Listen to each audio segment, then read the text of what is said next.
Hello and welcome to another HS Gaming livestream. Today we are picking up with the Star Trek Online tutorial series that I'm doing. Last time we did the opening tutorial for a Klingon. He went through the basics.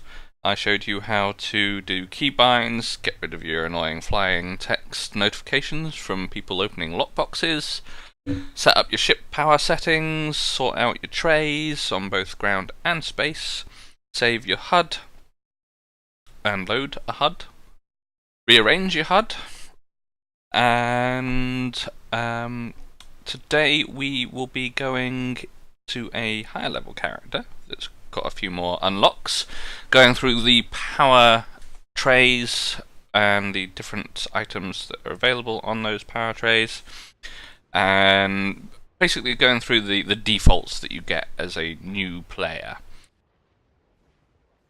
So we will be playing as Tyrell, the Bajoran. She has a Centaur class with the brand new, very nice looking Centaur model.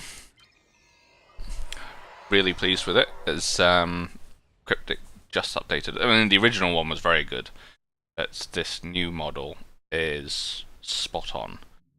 Got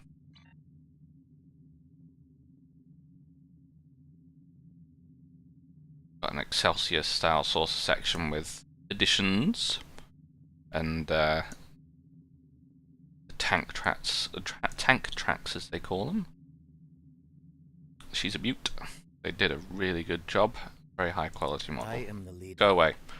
Right, so today's discussion will be about your loadouts, your weapon choices, how to find a fleet, going through PvE queues, and sorting out your and your different powers that your basic bridge officers get you.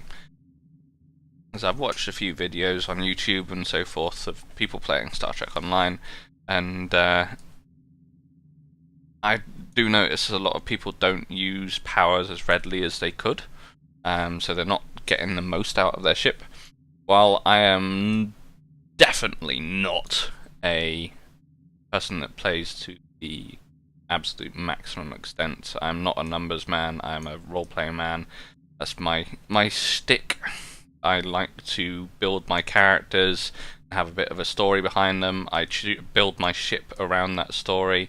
For instance, all Federation Starfleet officers on a Starfleet ship will be using phasers, no Tetrions or plasmas and so forth. If I'm in the Romulan Republic, then I'll use plasmas or disruptors, depending on how I see the character. For instance, if my Romulan Republic character stayed with the Republic and aligned more with the Federation, they might stay on the plasma weapon side of things. But if maybe they're with the Romulan Republic, but they're really loyal to the Imperial Romulan Empire, then they might still use disruptors on their ships to keep with the canon Romulans from the TV shows that use disruptors on their warbirds. The Klingons, for instance, will also use disruptors. I know in Deep Space Nine, some of the older D7s used some of the older D7s used the red style disruptors, but for the most part, this I play for roleplay. So You'll regret that. thank you, Zocket, for the weird looking chat. What is that? It's a face. It's a face. Oh dear. Alright, so yeah, this is my tutorial, how to use your different settings. So, last time our Klingon had only unlocked a bridge officer that had high yield torpedoes, whereas Tyrell here has a few more. So we've got Eliza Flores, who has the high yield torpedoes. We have Savra with her emergency power to shields, and we have Tavral with Tachyon Beam. All bridge officers that you get on all the areas have pretty much the same setup terms of your powers, especially if you'll see the same powers over and over every time you make a Federation character. Your high yield torpedoes gives you essentially an extra torpedo shot. It does extra damage. Visually, you'll see 2 torpedoes firing if you're using a standard photon torpedo, quantum torpedo, so forth. If you're using a plasma, a Psychobolt, or any other ones that create a special high yield, for instance, a plasma will send out a targetable large torpedo that flies slowly towards the target, does immense damage, and creates a burning effect on them. The Tricobolt torpedoes have a slow flying targetable torpedo that explodes as an AoE effect, a bit in line with the Star Trek Armada games. One day I will be building a steam runner with the full Star Trek Armada Tricobolt build. The other powers we've got Savra, emergency powers to shields. When the shit hits the fan and your shields are dropping, hit the emergency power to shields. The bonus here is, even if you have full shields, clicking this on cooldown means you get shield resistance anyway, and that means you're taking less damage to your shields overall. So keeping that on as a regular thing that you're pushing the button for is a wise idea. Now, the default power that you get with Tavrel straight off is Tachyon Beam. It's a shield drain. However, it is only in your forward arc. So you need to be facing the target that you want to hit with a Tachyon Beam to drain the shields. Always a good one. No matter what you're doing in a fight, is hit Tachyon Beam, drain shields. So those are your defaults until you are set up with new powers, or if you go to the various social hubs and buy new powers from the various vendors there. Or you can get friends to make some for you, the R&D system, which we will be picking up. Right. So you may notice that on this ship I have different weapons. So normally you would get the standard phaser beam arrays and so forth. They're alright, but this is my tactical character, so she is outputting a lot more damage than your average person. So I have outfitted her with a phaser dual beam bank. It's a 90-degree arc forward, but it fires more damage than the average beam array. Beam array has a much larger targeting arc, obviously, so you can do broadsiding. But your phaser dual beam bank, or any dual beam bank, is good for like a forward firing ship. Let's go to the Briar Patch and do the Briar Patch mission.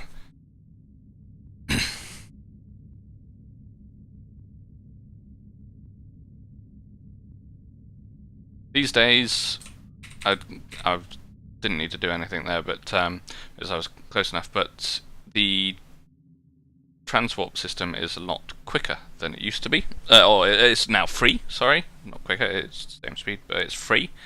You can use the transwarp. Let me bring the details up on the screen. Let's get rid of the giant blob blocking this. So, yeah, Zocket, I have multiple accounts, so this is just one of them.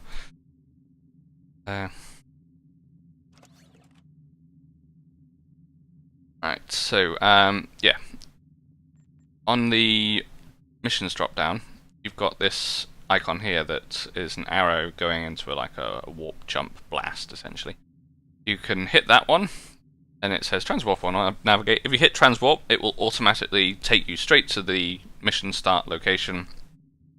It used to cost you energy credits, now it's free, so feel free to use it to just literally jump around the map to whatever mission that you're starting.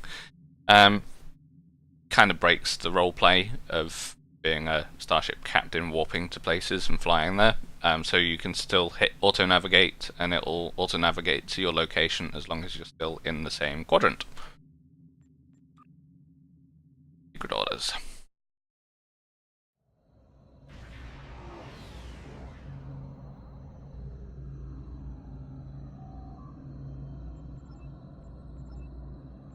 Okay. Oh, damn it. I'm not a science officer, I didn't need to know that. Alright, so Metreon gas in the Briar patch explodes.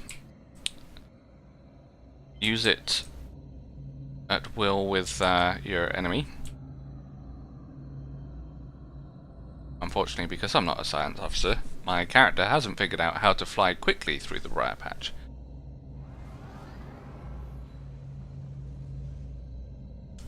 Let's put power to engines. Go find some Klingons.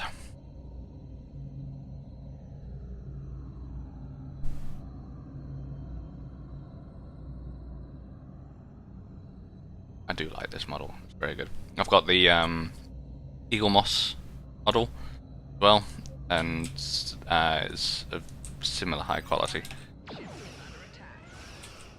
Right, as you can see with the dual beam bank, it's firing 2 phasers in similar effect to what you would see on the TV.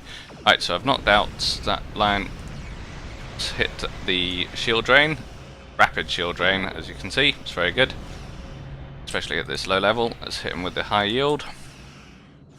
Next flash, 2 torpedoes hit him, critical damage.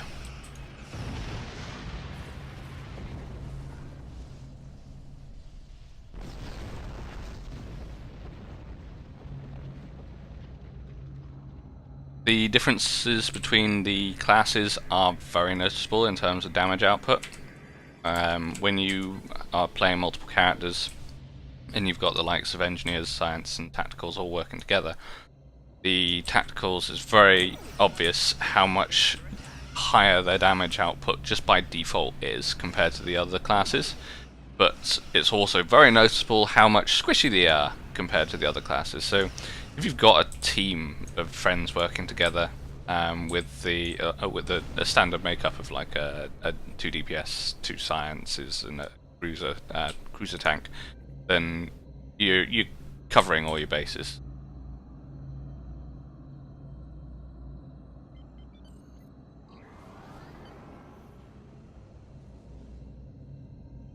A moment ago, you would have seen me do a mini game. We'll do it again here. There's various things around the map for your R&D stuff. So here we've got some hydrazine gas just in front of us.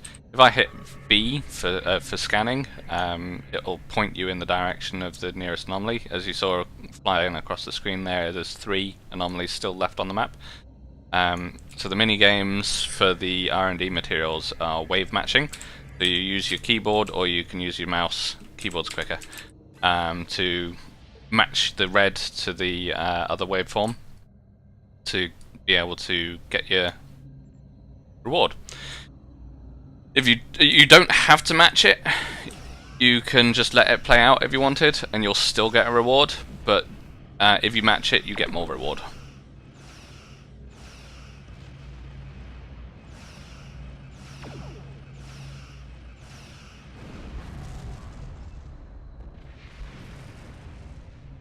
Right, turret's destroyed. I'm surprised I haven't encountered more Klingons. There they are. So, I shot the Metreon gas accidentally because I just tab targeted, but it had a nice effect. Metreon gas has a 4-kilometer explosion range. The anything caught in that 4K range takes a lot of damage. So there was a couple of Klingon fighters that got caught in it.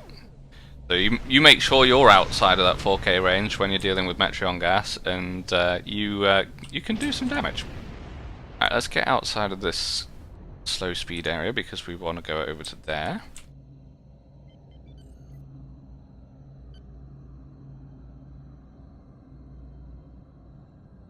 Get out of the gas, we can go to full impulse.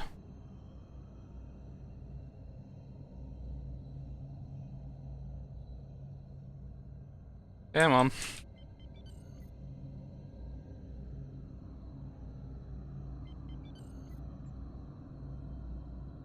Look like I'm out of gas.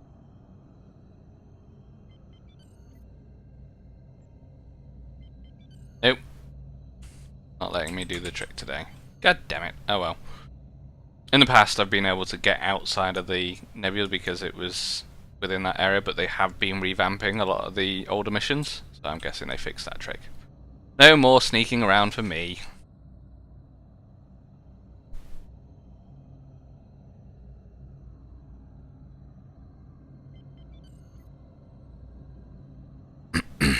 Don't want to shoot that Metreon gas, I want the disruptor turrets. Right, we're closing to range. You'll notice that it takes a little while for your powers to readjust when you change it. So allow that for your movements and so forth. You don't want to be going full impulse into a combat situation unless you're like a torpedo build. I think I discussed that last time, but your powers take a while to reset, essentially. So if you go full impulse, which drains all your powers and puts it into engines and then some, you come out of full impulse straight into combat, your weapons and your shields and your auxiliary will all be at negligible. So you won't be doing anywhere near as much damage as you'd like. So you want to be making sure that you drop out of full impulse before you hit the combat zone, so it gives you energy chance to recharge. Going up. Yeah.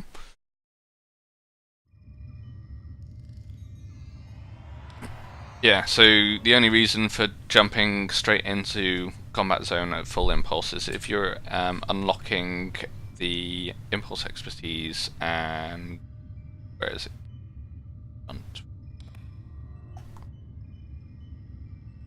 Oh no, it is just the impulse expertise, so you go faster at impulse. And you... here we go, full impulse energy shunt. That's the one. So you have your power settings return much quicker.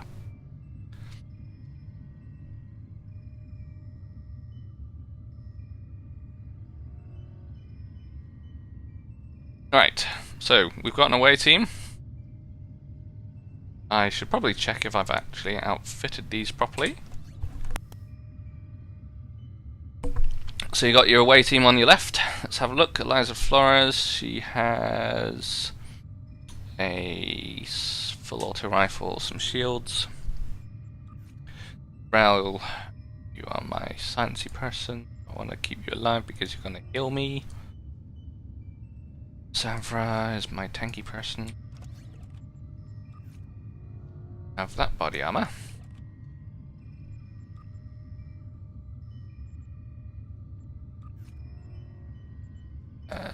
Yeah, must have picked these up at some point in one of the other missions. What's this? Split beam rifle, that's more tactical. Goles, you can have that one.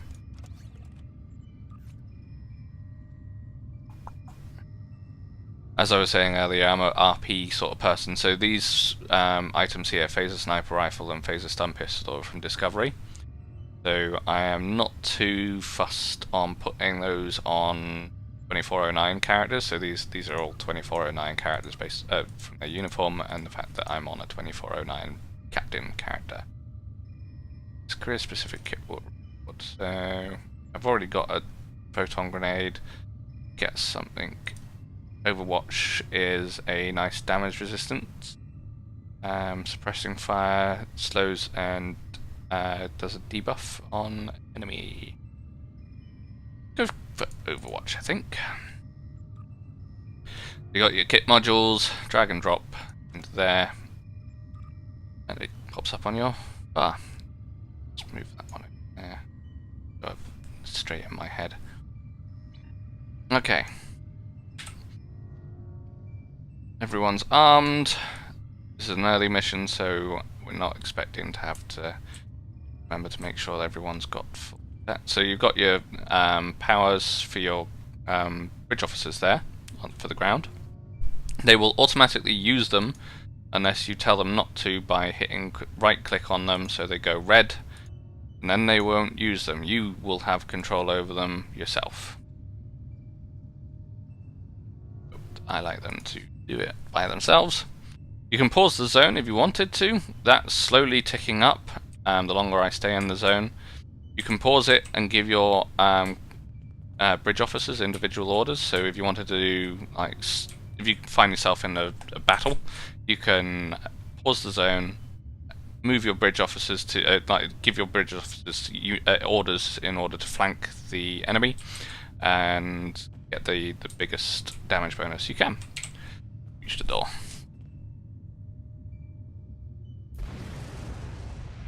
Kaboom. Right. We got enemy down there. Let's check for anomalons.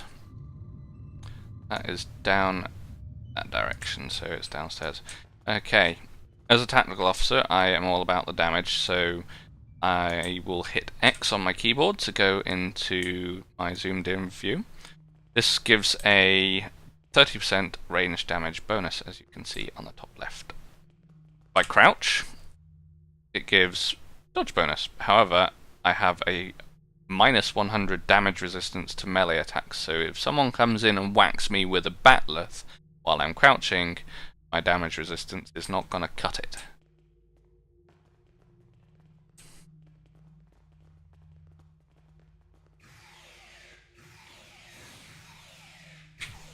Double tapping a key does a roll in that direction. So double W, let it recharge, double S,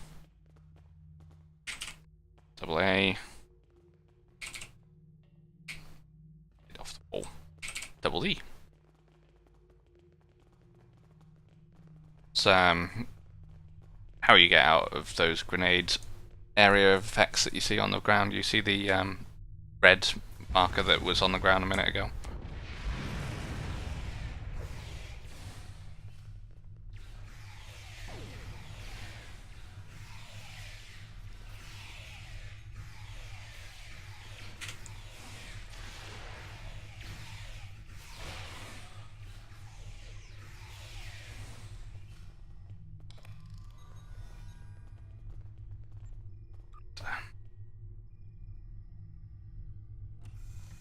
Power charges, okay. I haven't got anything else in my devices, let's plonk those in.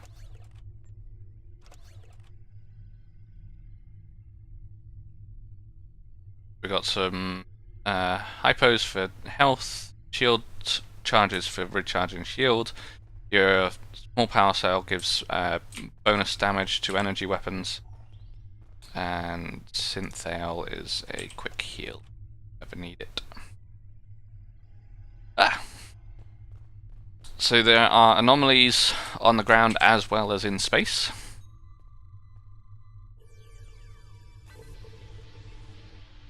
Yep.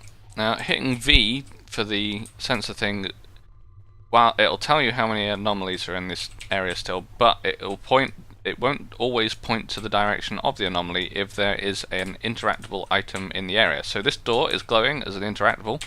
When I hit V, it points at the door.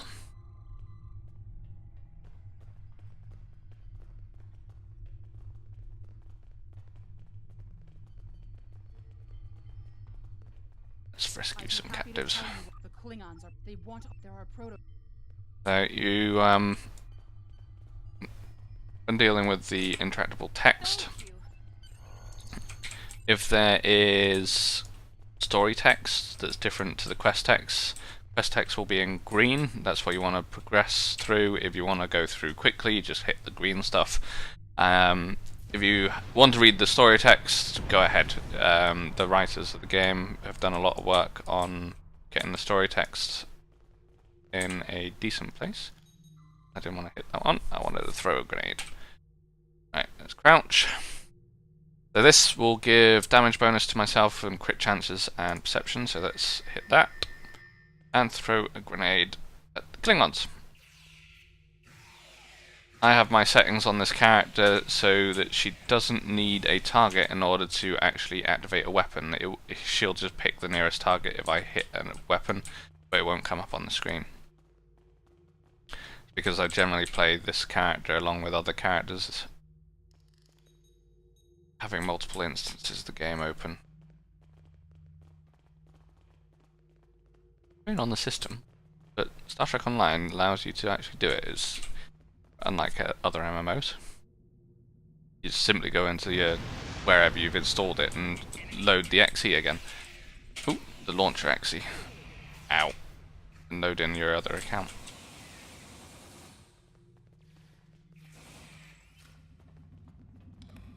You did want to do multi-boxing. Could always pay some money to one of the multi-boxing people. Felt like it. And get a piece of software that does it all.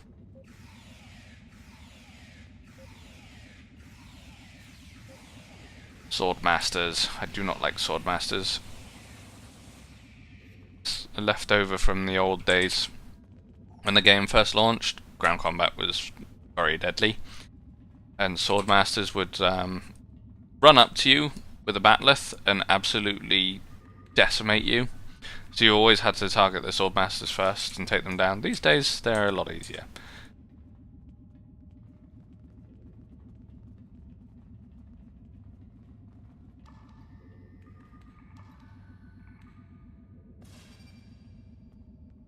That's a change that they've done.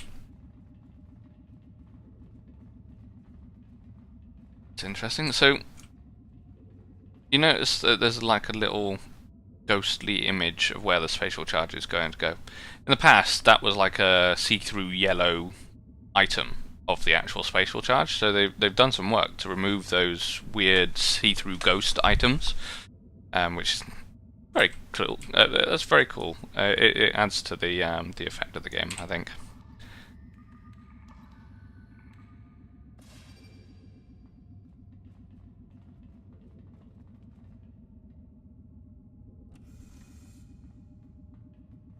Alright, Swordmaster.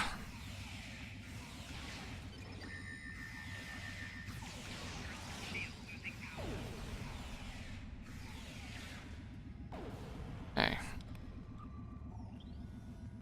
Scan gas.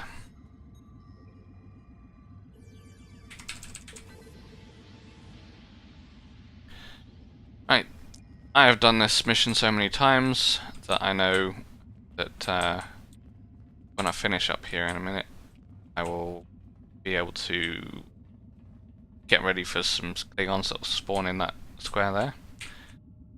So I will be able to show you how to move your characters around. So, the moment I hit that button, Klingons will spawn in there. I know that that's what's going to happen, so I'm going to set Liza Flores over here.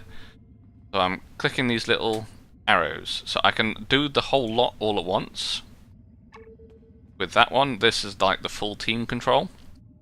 Or I can do, if I right click on it, it resets it.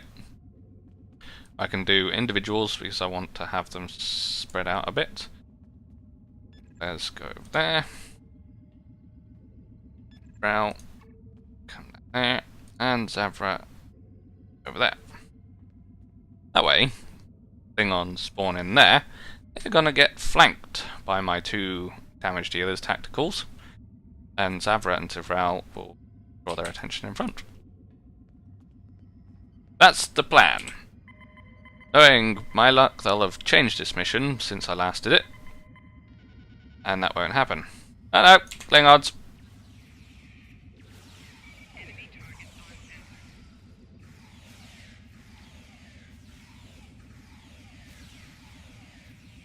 So, as you can see, flank, flank, flank numbers. Flanking is good. Well done, crew. And then right click and up the ship.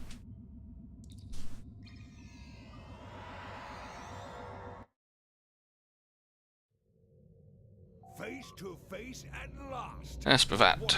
Right, continue, continue. You. Right, remote detonation.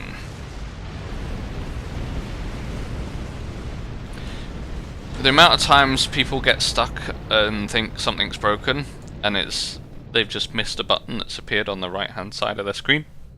Always check the right hand side of the screen if you think that something is missing.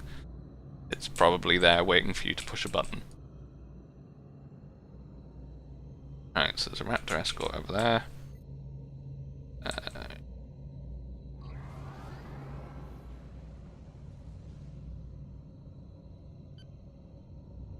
Power the engine. So you've got your weapons, you've got your shields, you've got your engines, and you've got your orbs. Warning, ship is under attack. So, fire. As you can see, my damage output was not great in the opening part of the fight because I didn't have my weapons back up. Right, here's a little more damage. Let's drain his shields. There we go. Next torpedo. Yes, very nice bit of damage. So his shields were down. For an easy win. Another Raptor over there.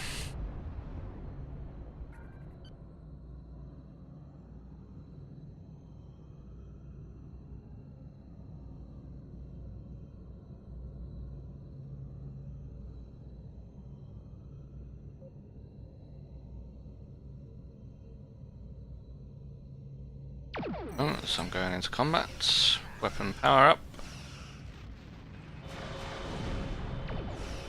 In his shields. Target's shields have failed. Show me a empty shield facing. Let's put a couple torpedoes through. Boom, boom. Dead. Nice. Let's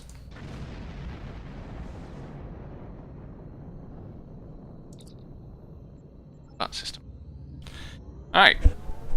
So that's the basics of your default powers that you get early on with your bridge officers. The bridge officers will improve over time, but you have to manually do the improvement yourself. Kicked in automatically. What have I got on my ship at the moment? Engineering. Nicely done. So, As for that weapons research, the directed energy distribution manifold is great for beam weapons. However, I also have a torpedo, so I'm not too fussed. On having that. I've got a phaser emitter on there that gives bonuses to phaser weapons, be they turrets or beams or whatever. Particle generator, I'm not too fussed about, as I'm a tactical person, so I'm not. I don't do exotic particle weapon types, so don't care about that. Now, at the moment, on my ship, I have a Mark II monotonium alloy, which gives physical and kinetic damage resistance, which is great for dealing with torpedoes, but not great for dealing with anything else. However, the neutronium alloy here is damage resistance to everything. Neutronium alloy is always advised. Ding! Okay, so I've just had a skill boost, so I can either click that one or hit K. Ah, new officer. Alright, sorry, I'm not Boolean. Engineer, science, tactical. Got two tacticals, a science, and at the moment let's go for sorry, and science. Not now. Wait until we actually do. My previous mission gave me some energy dampening armor, which I've got an identical piece to, so I'll just give that to my crew. So the reason I'm picking Tavral first for upgrades is because under my stations I've got Tavral as my first person in my away team. If ever I beam down and it's just myself and one of my away team, Tavral will default as the person in the first box. You can override it in the beam down settings window that you get when you actually hit beam down, but by default your standard away team is what you set here. Now, at the moment my ship can only do a lieutenant slot. for tactical science and engineering. It's a good all-rounder ship, the starter ship for the Federation. If we go to skills, so Eliza Flores, she's got a high-yield torpedo at the moment. She knows how to do beams overload, torpedo spread, and attack pattern omega for space.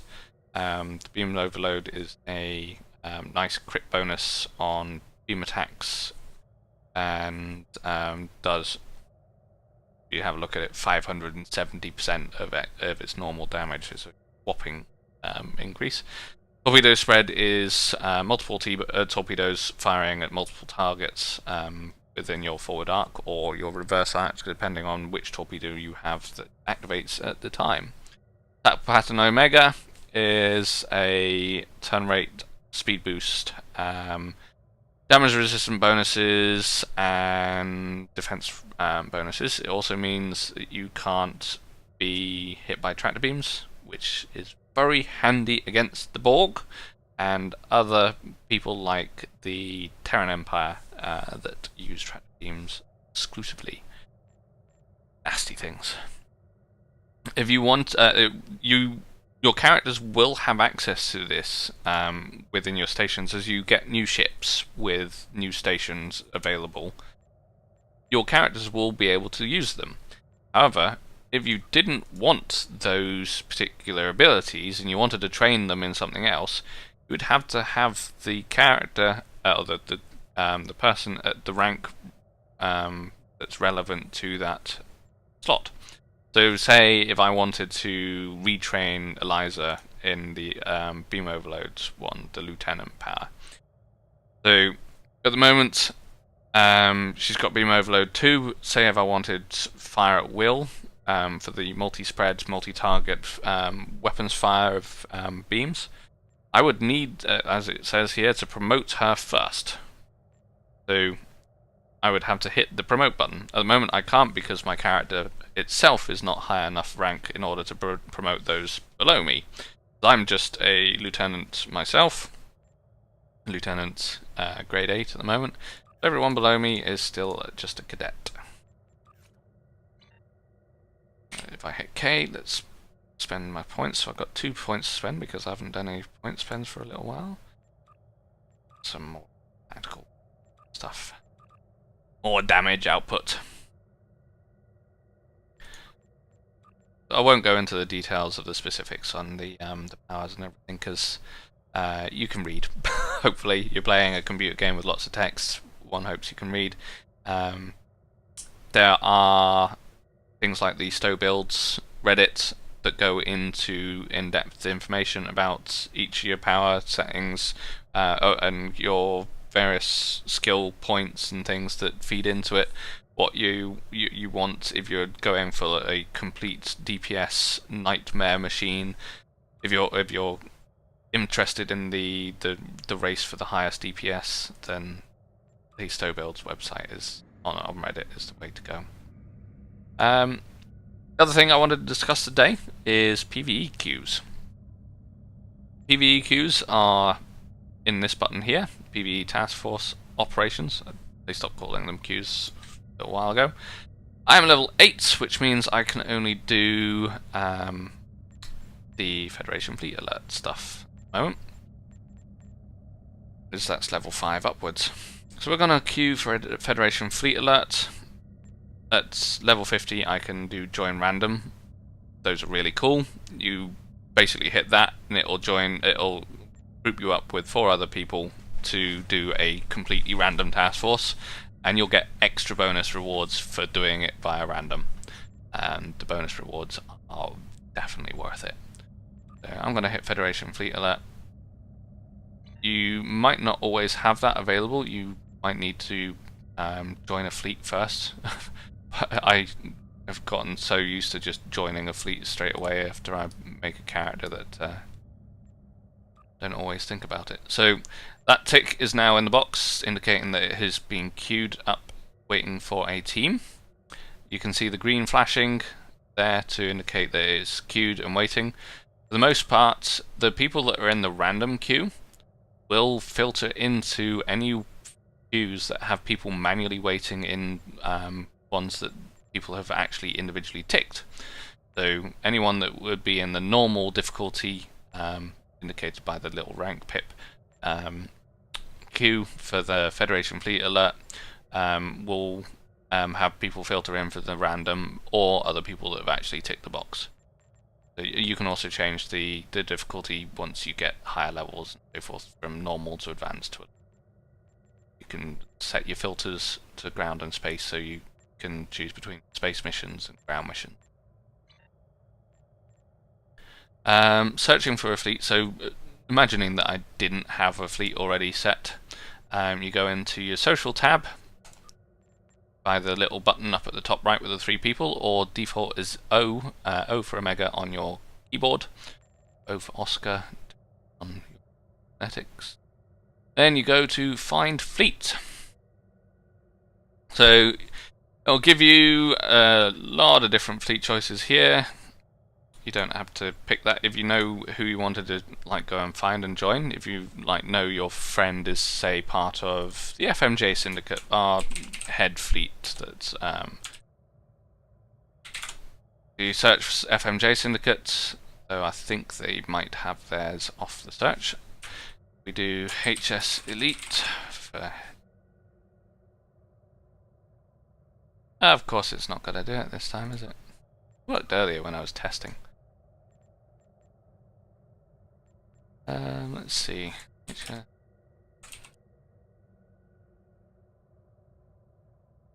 Typical. Anyway, you search. You can search via that one. I mean, I'm already in a fleet. I'll load up a character that's not in a fleet in a bit and do the search again, see if it works. But once you've joined your fleet, you can do the PvE queues, get some fleet marks, help your fleet buddies out by contributing to projects. So, for instance, the mission that we're queued for at the moment, the Federation Fleet Alert, will give me fleet marks. I can contribute fleet marks to the projects.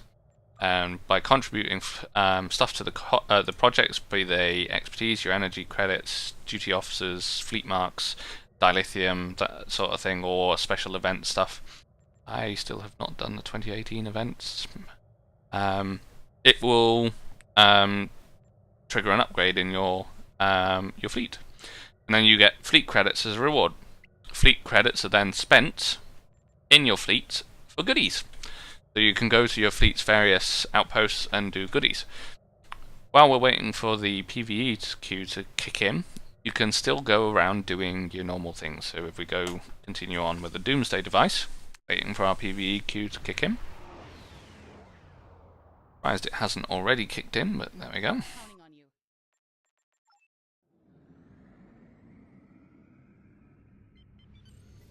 Shift R, full speed. Right, so let's disable the targ. As you can see, I didn't drop out of full impulse early enough, and my powers were still resetting. So you can see I'm moving my mouse to the shield buttons, and I'm clicking in the center bit to have them redistribute evenly. We've unlocked a new ability, Attack Pattern Alpha. That's good for having damage bonuses and turn rate.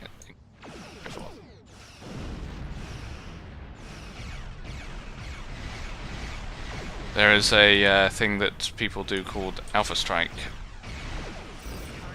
where you have a ship with cloaking device, and you come in cloaked, and you activate your Attack Pattern Alpha.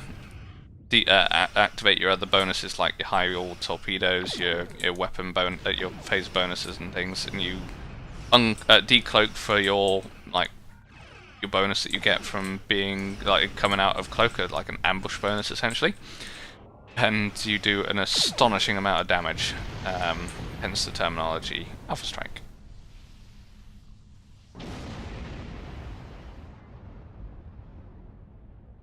Whatever you need, sir.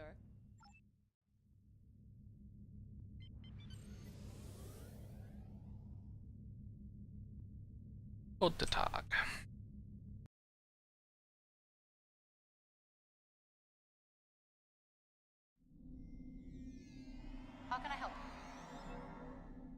Okay.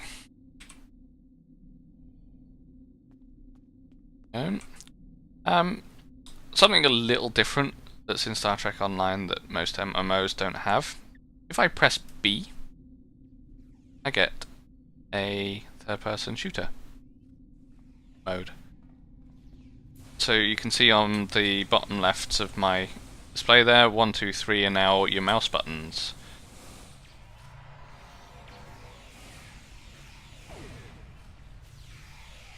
So I'm left targeting much like I would any other shooter game. 1 is left mouse, 2 is right mouse by default, and 3 is middle mouse. You can still use your 1, 2, 3 if you wanted.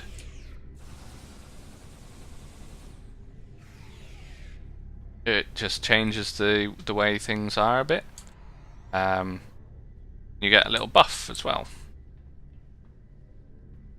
Your orders, sir? Just like having that as a way of playing makes the game wholly different. And just push B again to go back to your normal mode.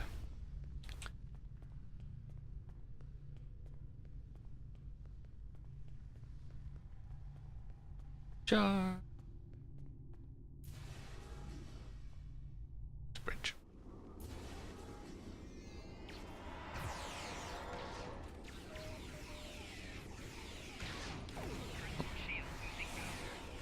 Tang. Go away.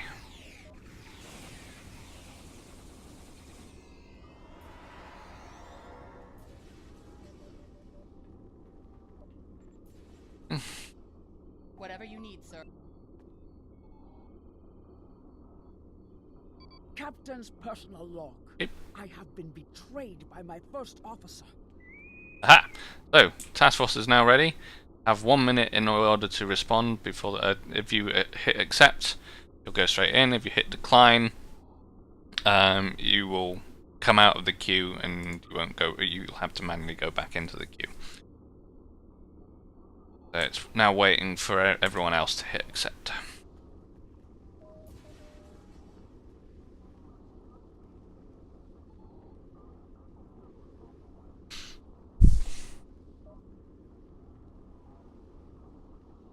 Everyone else is not hitting accept. I'm guessing there's lots of other people like me waiting and got bored and wandered off for a cup of tea.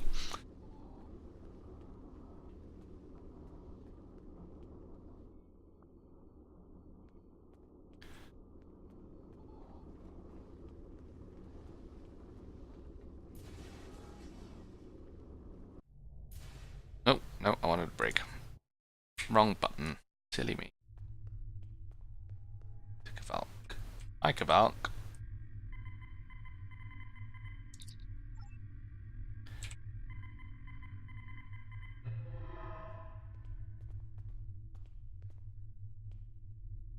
You are. I will. Nope. I guess you have more questions. Script down, green. Help me. How can I help you? Oh, timer kicked in, everyone's hit accept, so I'm beaming out into the mission. Federation Fleet Alert. So you've got a mission briefing timing, and you can read your briefing, defend the starbase essentially. It's a very simple mission, just basic killage. The starbase that you see is based on the person that's in the first slot. So Grain O'Malley there has got a level 1 starbase. That is level 1. These guys are obviously regulars. We know that the enemy will spawn, the first wave will spawn about there. But I also know that other... Yeah.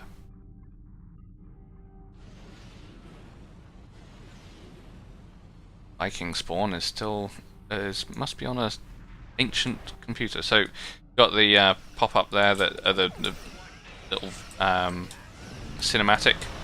Hit escape to clear that, and you can go straight into the fighting.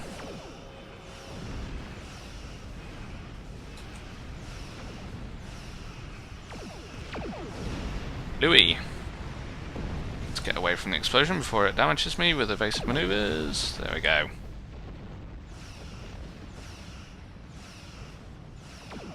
I have to keep reminding myself that I am not flying one of my top end characters. This is a starter character.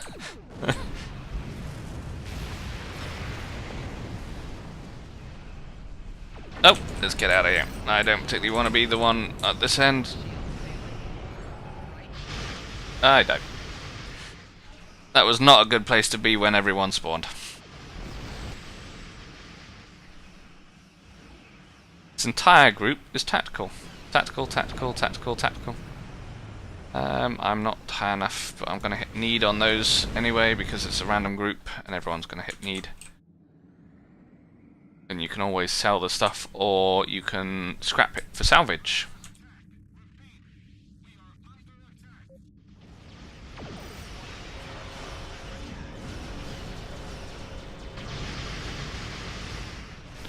Someone here has got some... it'll be that one. Some serious damage output.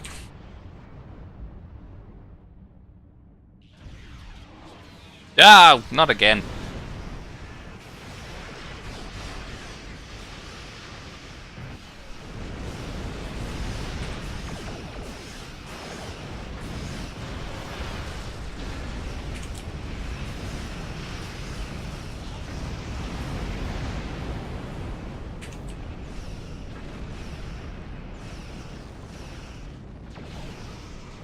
Very pretty model. I keep staring at this Centaur model, thinking how much of a good job that the guys at Cryptic have done with the model making and the textures.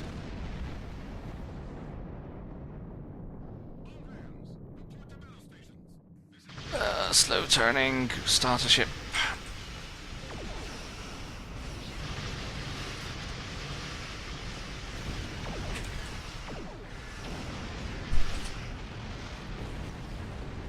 As you can see, Control Q, Control A, Control Z.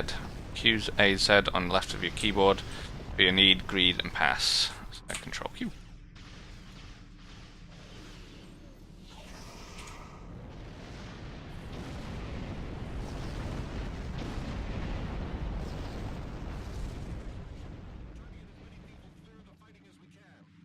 Siege group already, wow. I did exactly what I told you guys not to do and just went straight into combat, straight out of impulse. Oh, Viking spawn got his ass kicked. So PvE queues. Get out of the explosion.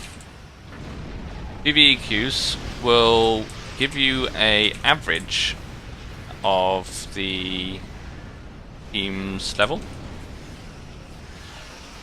And then either down level the people that are higher than the average or up level the people that are lower than the average to the average level, so that everyone feels like they can actually contribute. That's why I was able to kill some things at the start there. I didn't have anyone else help me with at least 2 of the kills, and you can. In the old days, everyone was up-leveled to a set level for the map. So the lower level people actually struggled still because they were still... you've only got like a handful of powers compared to the top level people that have got loads of powers. But these days, because it's down leveling and up leveling depending on the average, you've got a much better spread there. You also saw when it popped up that I had a fleet credits, fleet marks reward box. Other missions will have multiple options that you can pick from. When it's glowing, when it's got the purple background, it means that you have got a daily bonus assigned to it. So every time you pick a reward box that's got marks on for the first time of the day, you get more mark rewards. You also get, for every PvQ or task force, God, I keep saying task force rather than PvQ. Every task force you do, you get an R&D material reward package, which is nice, and that will go into your R&D tab on your inventory. You'll also get some dilithium, and I've got my 100 fleet marks from doing the mission. Leave map now. Forewarning, if you leave before everyone has selected need or greed, you will miss anything that is need or greeded afterwards, after you leave. Just because you were there when it was picked up doesn't mean the moment you leave that map, you're out of the need or greed choices. Even if you've made the choice on it.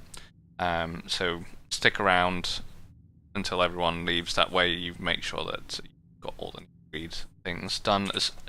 If assuming you're farming gear, if you're wanting gear and so forth, do the sticking around. If you're not fussed, head on out. Yeah, we've just got some fleet marks, so I'm going to donate them to my fleet. Working on the Spire. That's currently upgrading. It's got 1 day and 18 hours left. After that, I've been working on the research lab. So, red one is needing to be done first. So there's that one. So I now have 5,000 fleet credits for donating 100 fleet marks. 1 fleet mark equals 50 fleet credits. Where a dilithium is a 1-to-1, so 1 dilithium equals 1 fleet credit as well. You can go onto the Stowe wiki and look up fleet credits for the conversion ratio. So I've gained another skill point.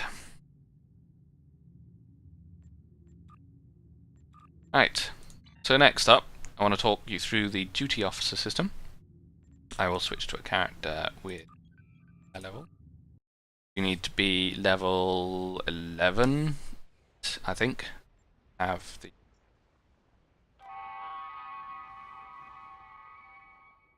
This is my original series style character, flying an NX class escort.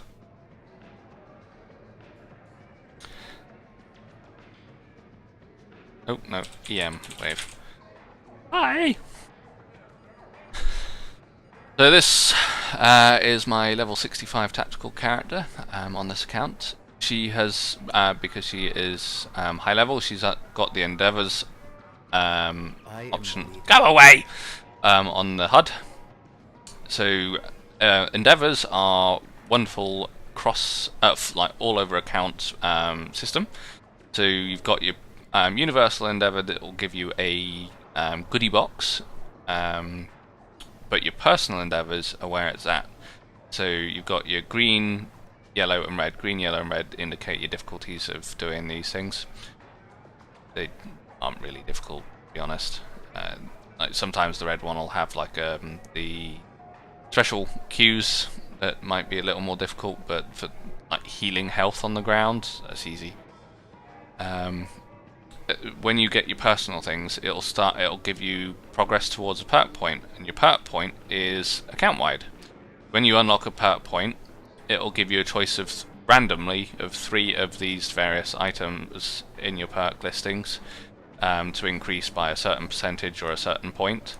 Like these ones are per point or half a point or whatever it is that it'll be doing for your perk point, and it's a complete account wide unlock. So, for instance, that shield hardness that I've got for my 1 perk point I've so far earned since Endeavours came out on this character, that is 1% shield hardness for this character and all my other characters on this account. Really good, I say. Really, really good. So, duty officers. Duty officers, once unlocked, you will get given a box of duty officers from your faction store, and they will go into your duty officer roster. So under your roster, you've got your various duty officers. You default to having 100 officers. Can buy more slots, up to 400 or 500 through the Zen store, through items, services. Oh, that's broken. What the hell's going on there?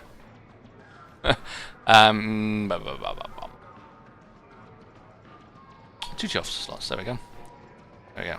So you can have up to 500 duty officers. So you can buy that up to 4 times to give you a maximum of 500 duty officers available in your account, on your character.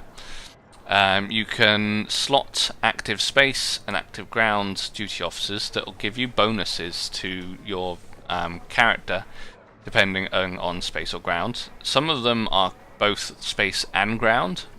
They're rare duty officers that you get during special events and so forth, or through unlocking various packs in the game. So at the moment on my space I have this guy here that reduces the recharge time of torpedoes. It's 20% chance to reduce the recharge time every time a torpedo fires. This one here, improving emergency power abilities. I have a lot of emergency power abilities on most of my ships. I like them, they're very good. So there's a 20% chance of increasing my power, my ship powers, every time I use a emergency power ability. So that's nice. I like those. So so you know the power bars that you get on your ship that are on your bottom left.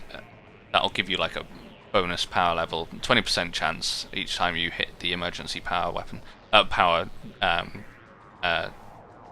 ship tray slot.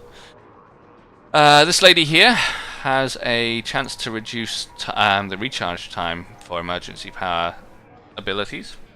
So there's a 25% chance to recharge it by 30%, or reduce it by 30%, sorry. Which is nice. As I said, I use emergency power abilities quite a lot. So having that one that has a chance to reduce the recharge time, and that one that gives me a bonus power, always good. And this lady here reduces the recharge time for engineering team and the requisite buff that I get from it. Self-explanatory. Faster is good. Engineering team is also good for keeping your hull alive. The key here is a improved hazard emitters ability. I don't think I have the hazard emitters slotted. Sorry, yawning. Station. Yes I do. Hazard emitters too. So hazard emitters here for this guy will cause hazard emitters to apply emergency hazard emitters to any friend with less than 50% hull within 3 kilometers of the primary target. This provides all the effects of hazard emitters 1 to the damaged friend. So I generally run hazard emitters targeting myself to heal myself and cleanse any debuffs and like the plasma effects from plasma weapons, plasma torpedoes.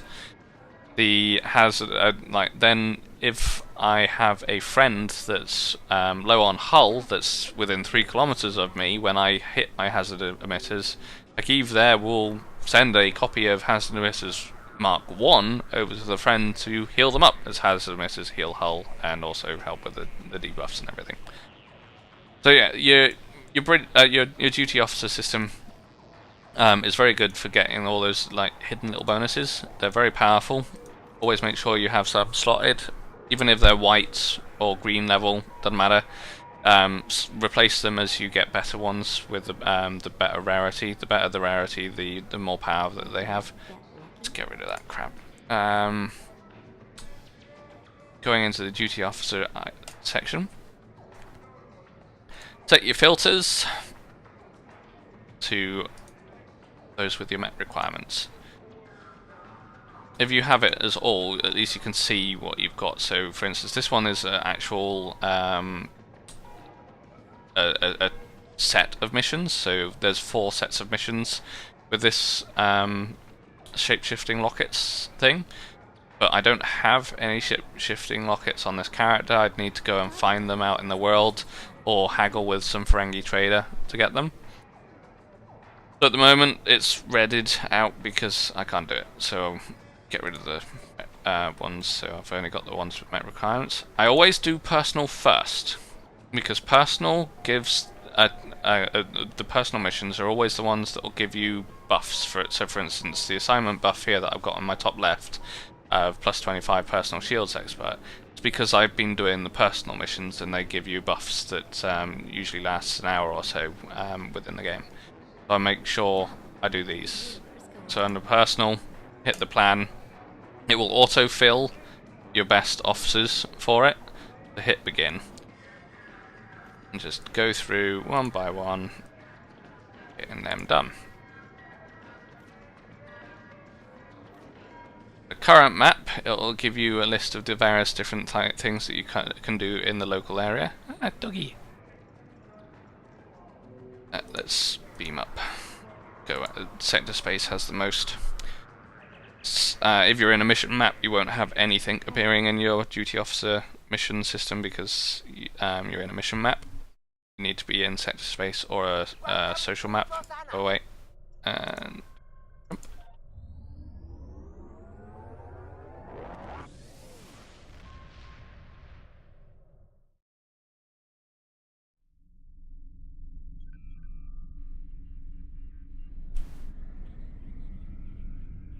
okay, so on the map, you can see you have these various little areas, these nebulas, with a button or an icon that looks very much like your duty officer button.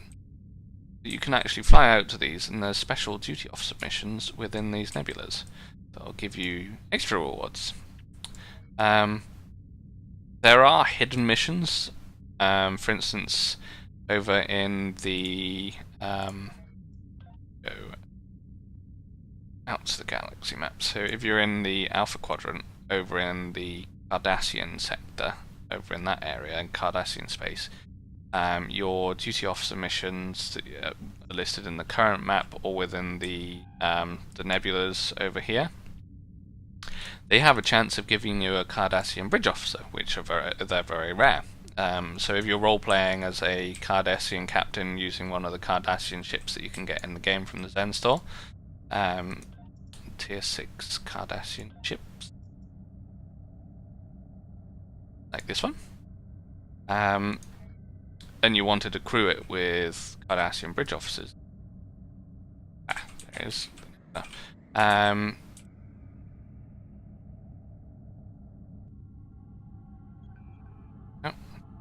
You'd have to do the special missions to get those, and hope you find them within the hidden areas. Only one at the Tong Nebula, that's annoying. Oh well. Different areas of space will have different special things. So, for instance, if you're a Klingon person, you're hanging around over in Federation space, because technically the Federation and the Klingons are at war. The Klingons have all these raiding missions that get you loads of special rewards from the provisions, the entertainment provisions, the warp cores, that sort of thing that you can trade. The problem with the Klingons duty officers system is under the personal tab, you'll often have ones that will actually kill off your duty officers, so you don't want to do those. You've got to be careful as to what the requirements are. So for instance, this is 50,000 credits to get a heavy phaser turret prototype. I don't care about heavy phasers turrets, so if I'm just hitting plan and accepting, I got to be careful not to hit the 50,000. I don't want to spend 50,000 credits. But 500 credits for some third-party talks. Nice. Just keep going through, slots your various duty officer system things. When you're in low levels and you've just unlocked the duty officer system, you won't have very many that you can do, because it's entirely dependent on your duty officers that you have available. So if you go to once you've run out of stuff on your current map and your personal, go to your department heads and you can target certain areas. So you've got the different ranks that you can unlock. Every time you unlock a rank, you get access to duty officer stuff at the duty officer stores for your faction. Diplomatic also gets you a unlock of a uniform, diplomatic corps uniform. If you remember in Star Trek the Star Trek movies, the white diplomatic uniform that Picard and crew wear. That's what the diplomatic corps uniform is. And being able to transwarp to Deep Space Nine is always handy, especially with a lot of the Deep Space Nine missions recently. So you can target certain things based on what you're wanting from your overview. So if you wanted to do engineering or colonial development, diplomatic stuff, sciences and exploration. Sorry, yawning again. Medical often has requirements of items as well. Your tactical and espionage, though espionage is also covered under the Starfleet intelligence one. The instigate defection one is nice because it'll get you a special duty officer from the other faction. Good. You also get missions that give higher dilithium. So as you can see, most of the missions will have 5 dilithium rewards along with others. Running out. Can do 5, 50. So if you want some dilithium extra, go for the ones that have 50.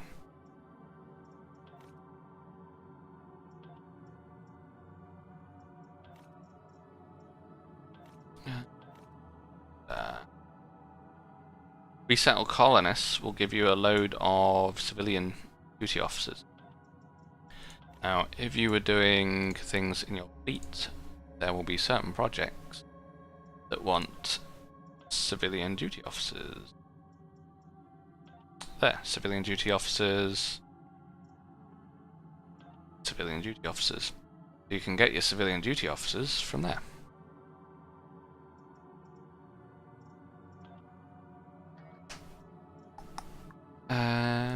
Right, other things in your duty officers system.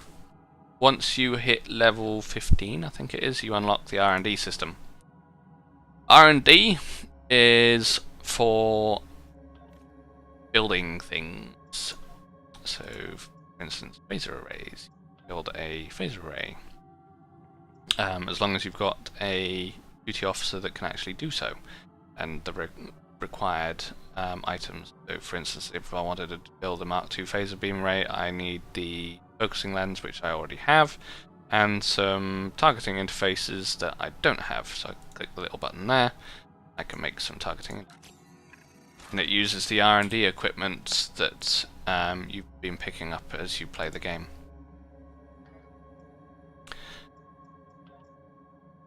And then character does not have much in the way of duty officers for making things. You increase the chance of getting higher level rarity items through your construction system by leveling up the thing that you want to do. So for instance, this character is working on beams because she uses beams a lot on her ships. Hitting level 15 will unlock a ship trait. No, sorry, a personal trait. Oh, I haven't slotted my last trait. And you that will give you bonuses towards a certain field. So for beams, it'll give me bonuses to beam weapons and so forth from the trait. So in order to level up my beams, I want to scroll down to the bottom and select the research technology. You need research lab scientists to do so. So I've slotted one, I've run out of duty officers for doing so, so I can only do one.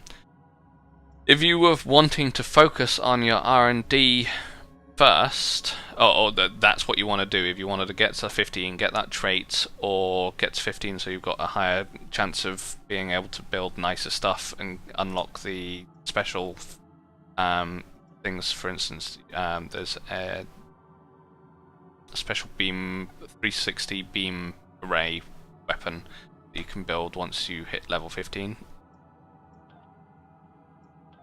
That one. So once you've hit level 15, you can build those. So if you were wanting those, you can either buy it from the exchange, get one of your friends that have already hit level 15 to make it for you. They are very expensive in terms of resources, so make sure you either pay them or give them the resources to make it in the first place. Or you can level up to level 15 yourself. costs dilithium to skip the thing through. Ridiculous price for skipping through for just a little reward. Don't do it unless you're ridiculously rich and you're just buying dilithium with real world money. Be a millionaire. But yeah, if you're wanting to focus on that, before you do any of the duty officer, personal map, department head stuff, more stuff, do your R&D settings first. That way, if you're slotting stuff here and you need your research lab scientists, they're not getting assigned in your other missions. So you've got them available for doing stuff, your research on your R&D. Then once you've set your R&D going for the 20-hour research that you've got to do, you can then go back and do your personal map and department head duty officers. And you've got 20 assignment slots available. You unlock more later on in the game with various things. And they have various different duration timers and will give you rewards. The Admiralty System is for level 50 upwards. Any ship that you have used during the game as you've leveled up your character will count towards your ship roster. And any you get like special ones as well. You have the 1x one.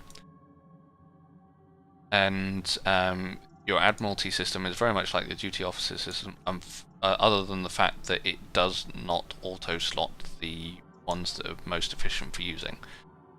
Bit annoying, but there we go. So I need to hit an engineering level of 50, tactical 20, and science of 55. Ships I've got. Engineering 66, 29, 40, so I can just about do, and then another one with a little bit extra science.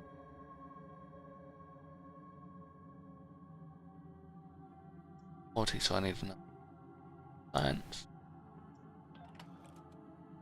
There you go. So I've now got 100% success rate, and I have a critical chance 40% for getting extra bonus goodies from doing an Admiralty. Admiralty missions give good XP reward for leveling up between 50 and the level 65 cap. Klingons give interesting rewards and dilithium. Romulans are dilithium and XP.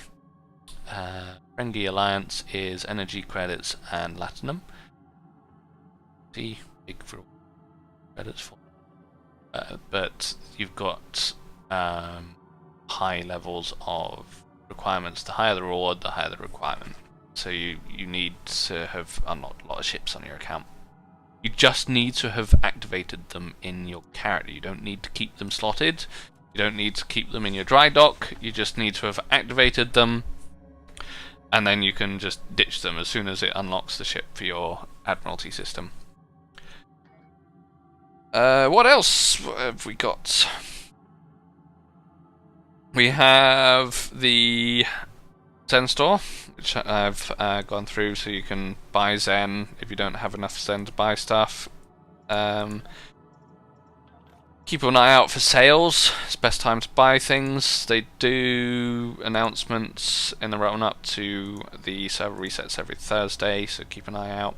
The next big thing coming up next Thursday is the new task force that's coming out, so there'll be a special reward for the task forces, and there is a R&D promotion going on with it where you can unlock a tier 6 ship, or have a chance, a very small chance of unlocking a tier 6 ship for every R&D pack that you buy and use.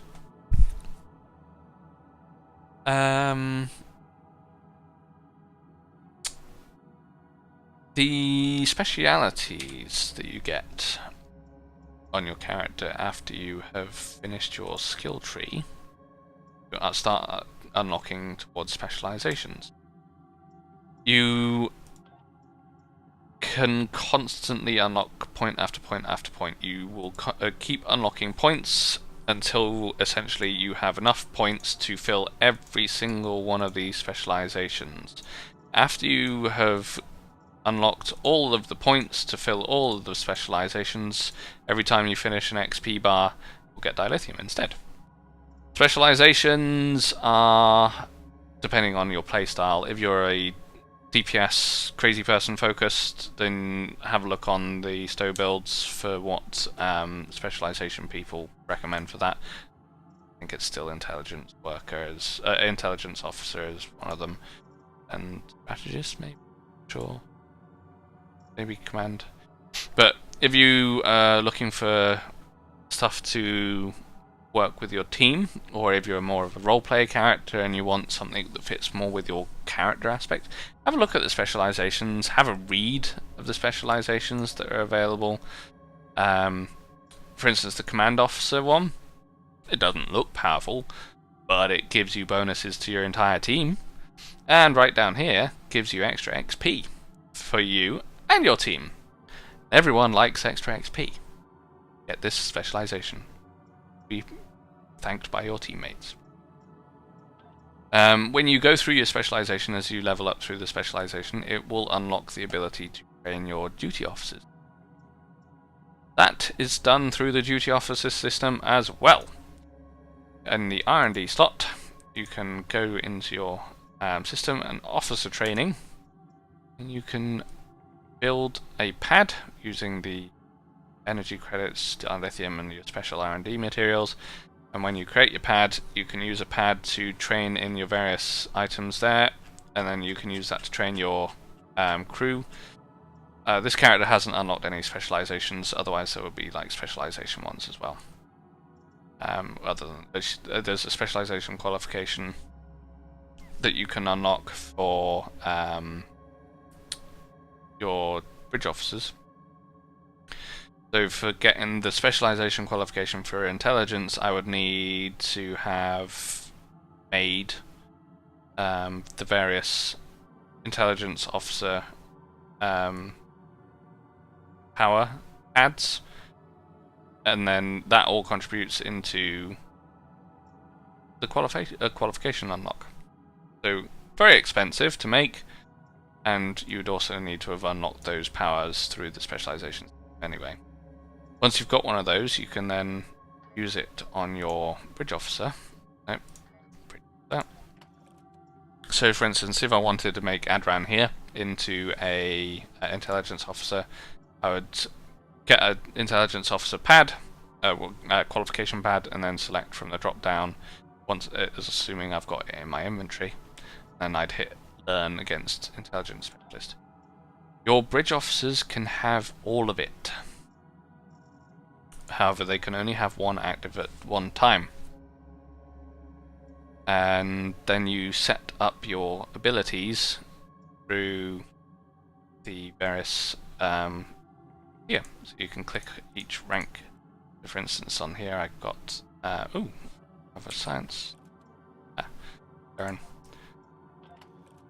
we are.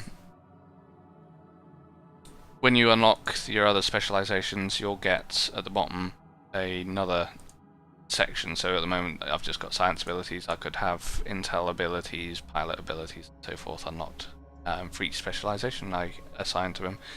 Met here is my temporal operative. He has temporal operative abilities as well as science abilities. You can have either temporal or science slotted in your things. You can only use them on ships that allow you to have them. So I am on a NX class that does have temporal abilities and a pilot ability slot.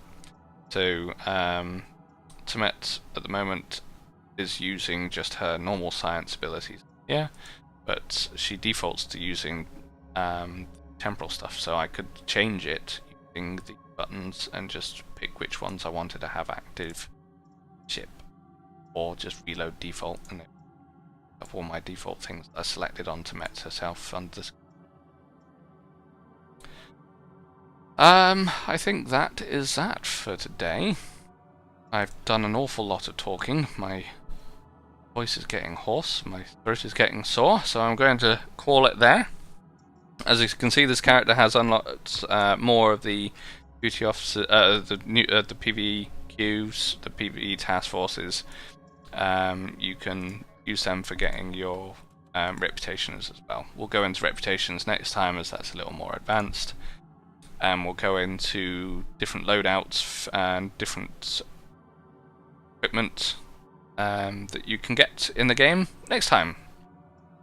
Thank you for watching, those that have joined me. I hope those that watch on YouTube also get a lot of it. And I will be putting out the advanced video this time next week. I shall see you then. Bye everybody. Goodbye.